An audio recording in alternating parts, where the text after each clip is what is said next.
आज मेरे घर में पूर्णिमा का पूजा किया जा रहा है। चलिए आपको दिखाते हैं पूजा।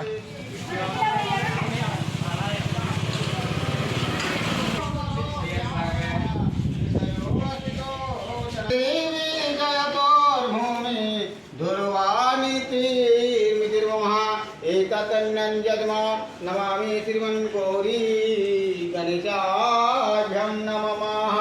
ओम गंगणपति नमः, लक्ष्मीपति नमः। एतत् श्रीमन् महाभगवान् विष्णवे नारायणाय नमः। प्रणाम करा।